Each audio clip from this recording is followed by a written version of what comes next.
He was a brilliant Jedi prodigy who murdered his teacher over a skipped promotion and ended up ruling an entire world through dark side sorcery. Even centuries after his physical death, the lingering ghost of Freedon Nadd would manipulate the galaxy's greatest heroes and orchestrate the bloodiest wars of antiquity.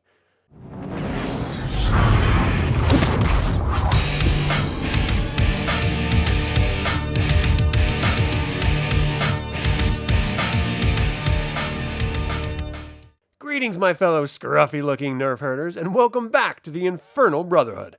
Freedon Nadd didn't just fall to the dark side, he weaponized his knowledge, creating a dynastic lineage of Sith sorcery that held the planet Onderon hostage for centuries. Even after his physical death, his ghost lingered in the shadows, orchestrating the fall of Exar and Ulic Qel-Droma.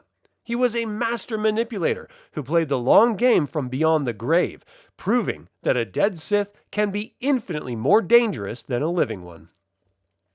Long before he was a tyrant, Freedon Nadd was the golden child of the great Jedi library on Ossus.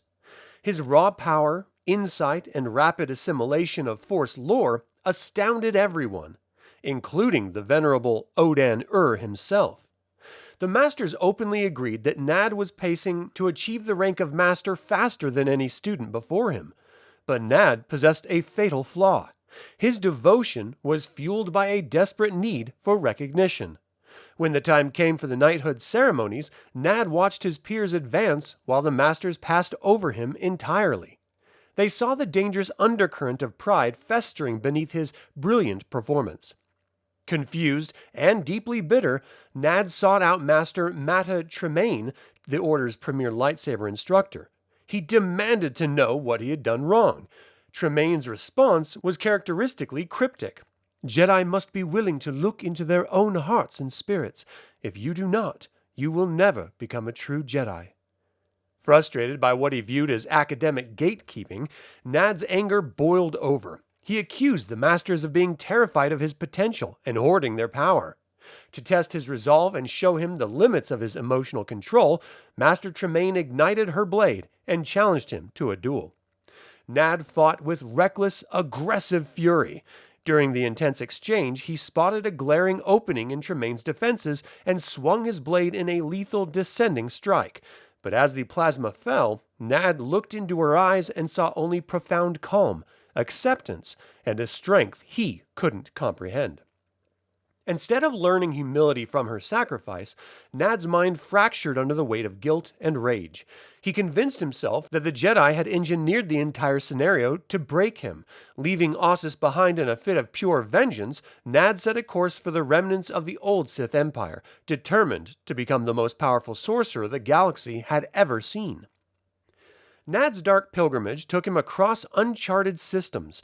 On the world of Ashas Ree, he uncovered a long-lost ancient Sith holocron of King Adaz, using its forbidden text to unlock the basics of Sith alchemy. But Nadd wanted a living master.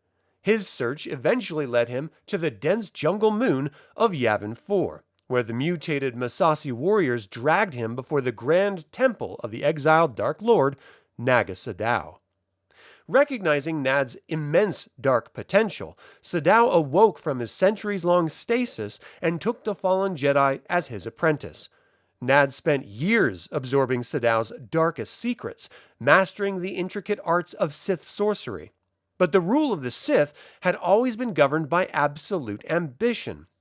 Recognizing that only one could hold the mantle of Dark Lord, Nadd compiled his newly acquired lore into his own holocron, murdered Naga Sadow in cold blood, and claimed the title for himself.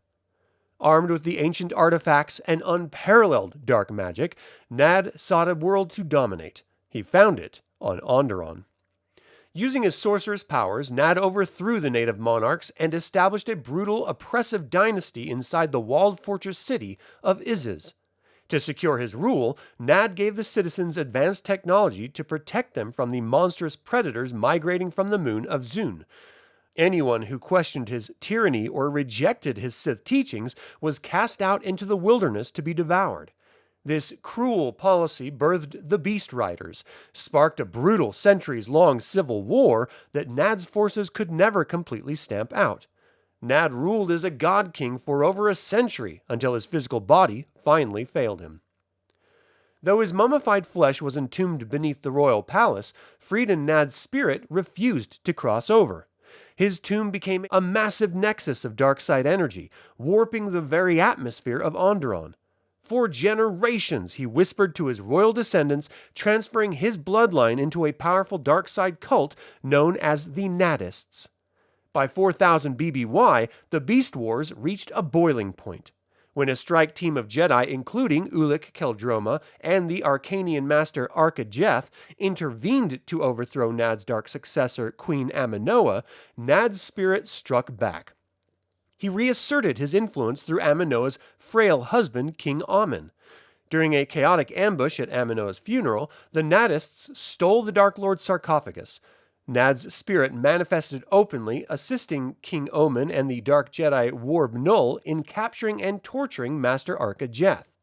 Though a massive Republic and Jedi reinforcement fleet eventually smashed the insurrection and killed Amin, Nadd remained victorious in defeat.